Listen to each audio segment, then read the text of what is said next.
There is a particular kind of chosen one that most people never fully recognize until it is too late to pretend they did not notice. Not the loudest one in the room, not the most visibly forceful or the most dramatically intense. In fact, from the outside, this kind of chosen one can appear almost ordinary, calm, unhurried, unimpressed by what impresses most people, moving through the world with a quietness that does not demand attention and does not require an audience. And yet, something about their presence registers, in the way a room shifts when they enter it, in the way deception becomes uncomfortable in their vicinity, in the way people who carry hidden intentions find themselves strangely agitated without being able to name the source of their agitation. This is not something the chosen one does deliberately. It is simply what happens when a soul has been through enough, has been pressed against enough difficulty, has chosen light enough times in the middle of darkness, has developed enough genuine inner authority that their very presence becomes a frequency, one that truth recognizes and falsehood cannot easily coexist with. This is the most powerful kind of chosen one, not powerful in the way the world measures power, not through dominance or volume or the performance of strength, but powerful in the truest sense, grounded in something real, guided by something greater than personal ambition, operating from a depth that most people have never had to develop because they have never been pressed deeply enough to find it. If something in you recognizes what is being described, if these words are landing somewhere beneath the surface of the intellectual, this message is for you. Before we continue, take a slow breath. Let this moment be intentional. Subscribe to this channel if you are walking a path of spiritual depth and genuine awakening. And if this arrived at exactly the right moment, leave 1111 in the comments as your quiet acknowledgement that you are aligned and ready. Now, let us walk through 9 signs that you carry this particular and profound kind of power. 1. Your silence has become one of your greatest strengths.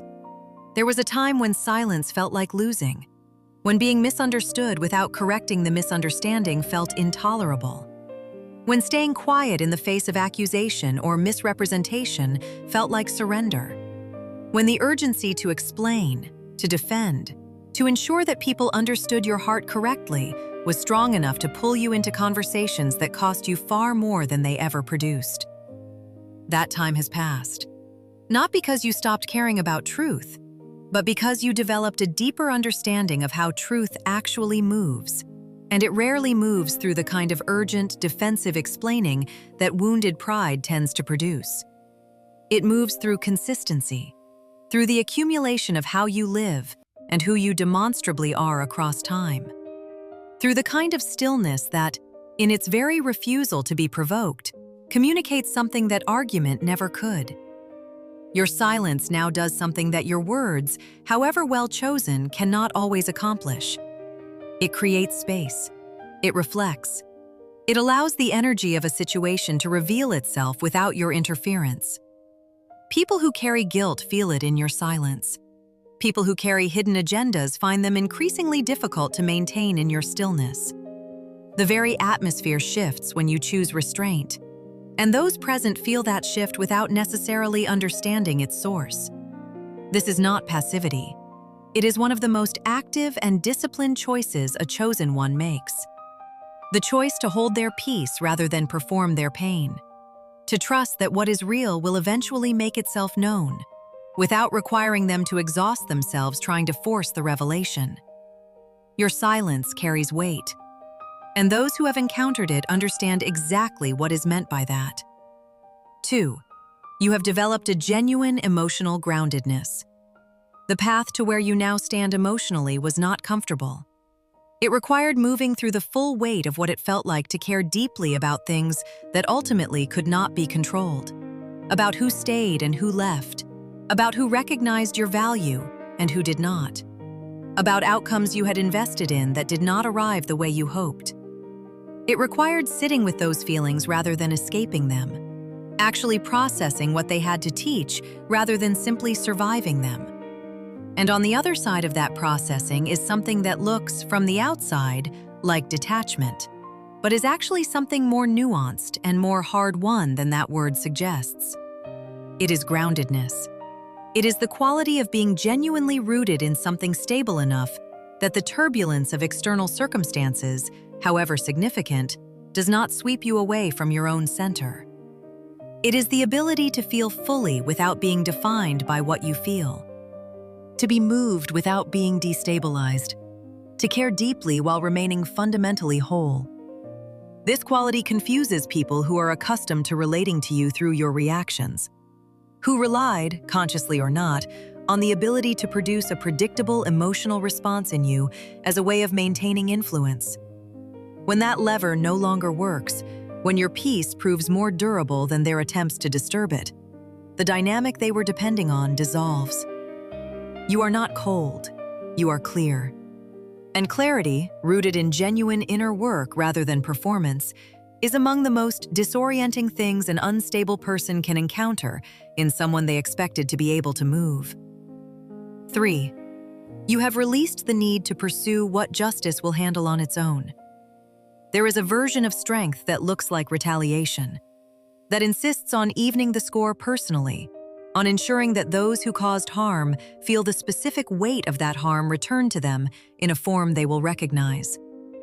And then there is a deeper version, one that took longer to arrive at and cost more to develop, but that operates at a level the first version cannot reach.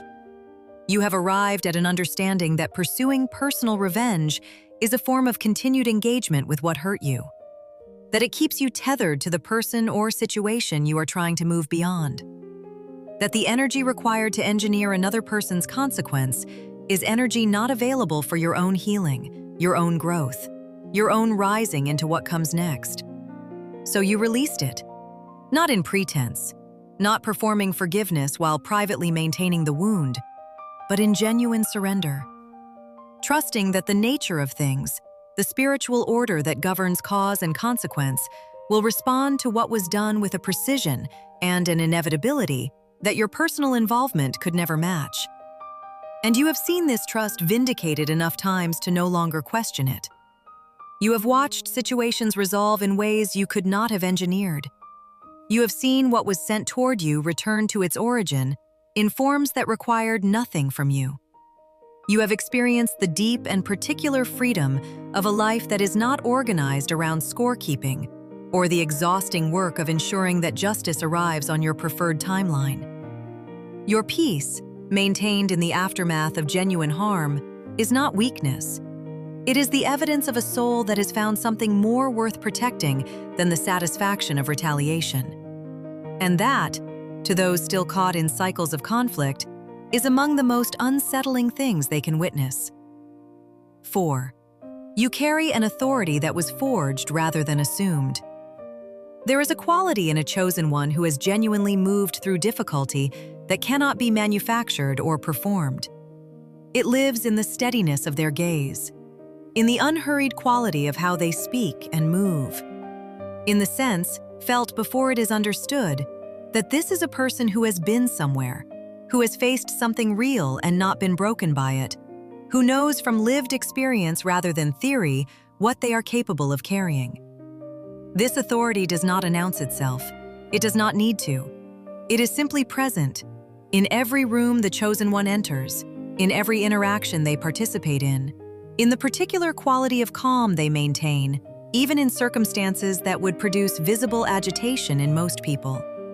It was not given to them. It was built. In the private seasons no one witnessed, in the moments of difficulty that were too personal to share, in the long and costly process of discovering, through actual experience rather than aspiration, what they are made of. People feel this before they can name it, and those who carry hidden agendas or unresolved darkness feel it most acutely, because genuine authority, rooted in real experience, does not accommodate the kind of manipulation that depends on finding and exploiting weakness. There is no accessible weakness in a person who has already faced their own. You did not seek this authority. You were forged into it. And its presence in you is as real and as undeniable as the seasons that produced it. 5. You have made peace with every part of yourself, including the parts that were difficult to face.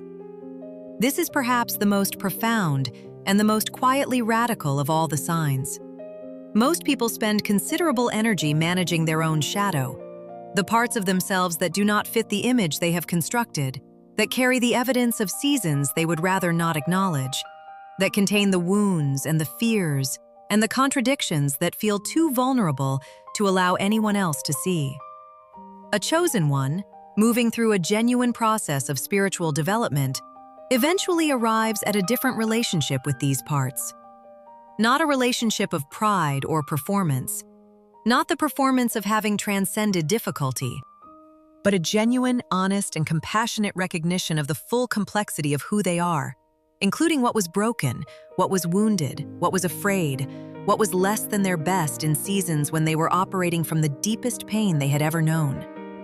This integration, the willingness to look at all of it, honestly and without turning away, produces a quality of wholeness that partial self-acceptance never could. Because a person who has genuinely faced their own shadow is no longer threatened by the possibility of being seen. They have already seen themselves. There is nothing another person's exposure could reveal that they have not already encountered and made peace with. This is deeply unsettling to those who rely on shame as a tool of control. Because shame requires the person it targets to be invested in maintaining a particular image. And a chosen one who has genuinely integrated their full story, who carries their history without being defined by it, has nothing in that direction left to protect. Their light is different because of it, earned rather than assumed, whole rather than selective, capable of genuine warmth rather than managed performance. 6. Truth surfaces naturally in your presence without your engineering it. You do not go looking for what is hidden in the people around you. You do not investigate, interrogate, or deliberately create conditions designed to expose what someone is concealing. You simply show up, genuinely, authentically, without pretense, and something happens that you did not cause and do not control. What is false becomes uncomfortable, not because you named it or confronted it or forced it into the open, but because the quality of your presence, the particular frequency of someone operating from genuine integrity, creates an environment in which sustained deception requires more energy than it would take to simply tell the truth. Masks become heavier. Carefully maintained narratives develop cracks under the pressure of your consistency. People who were performing a version of themselves find the performance increasingly exhausting in your company. And eventually, what they were concealing surfaces, not through your effort, but through the simple incompatibility of what they were carrying with the quality of what you bring. This is not a power you sought. In many ways, it has made your life more complicated rather than less, because people who are not ready to be genuine often find your presence threatening rather than welcoming and respond accordingly. But it is real, and over time you have come to understand it as part of what you carry rather than something that requires explanation or apology. You are not responsible for what the light reveals. You are only responsible for continuing to carry it. 7. You move through life guided by something deeper than ambition. There is a way of moving through the world that is organized around acquisition, around titles, recognition, the accumulation of what the world measures as success. It is driven by the ego's need to prove something, to establish a position, to be seen as having arrived at a destination worth noting. You no longer move from that place, not because you are without vision or direction, but because the organizing principle of your movement has shifted from the ego's hunger to something quieter and more durable, a sense of alignment with what you are genuinely here to do, a responsiveness to a guidance that arrives through intuition and inner knowing rather than external instruction. This shift changes everything about how your life looks from the outside. Opportunities arrive without the grinding effort that performance-based striving requires. Doors open in timing that feels less like the result of your strategy and more like the result of your alignment. Paths present themselves that your planning alone could not have produced. People watching this from the outside sometimes mistake it for passivity, for the absence of ambition, for a lack of the drive they associate with meaningful achievement. What they cannot see is that the absence of visible striving does not mean the absence of movement. It means the movement is coming from a source they have not yet learned to recognize. You trust what guides you more than what drives you. And that trust, patient, consistent, and rooted in enough experience to be genuine, produces a life whose unfolding no amount of ego-driven striving could replicate. 8. You no longer minimize yourself to make others comfortable. There was a season in which you did this, in which you softened what you carried to make it more palatable, in which you made yourself smaller in spaces that felt threatened by your full presence, in which the disapproval of others was enough to make you question whether being fully yourself was worth the cost of the discomfort it created. That season is over. Not because you became indifferent to other people or stopped caring about the impact of how you show up, but because you arrived at a truth that cannot be unfound once it is genuinely encountered. Minimizing yourself does not protect other people from discomfort. It only delays it, while consistently costing you something you cannot afford to keep giving away. Your authenticity is not a performance. It is not a statement or a position or an act of defiance. It is simply the natural expression of a soul that has stopped expending energy on the maintenance of a version of itself designed to be acceptable to people who were never truly going to accept it anyway. When you show up fully, with your actual opinions, your genuine depth, your real presence rather than a carefully managed approximation of it, something happens that the minimized version of you could never produce. People encounter something real, and real things, however uncomfortable they may be to those who prefer the manageable, carry a quality of impact that performance never can. You are not here to fit in. You are here to be genuinely present. And there is a profound difference between those two things. 9. You walk with a protection that has proven itself too many times to doubt. This is not something you decided to believe. It is something you arrived at through the accumulation of enough evidence that disbelief became the less rational position.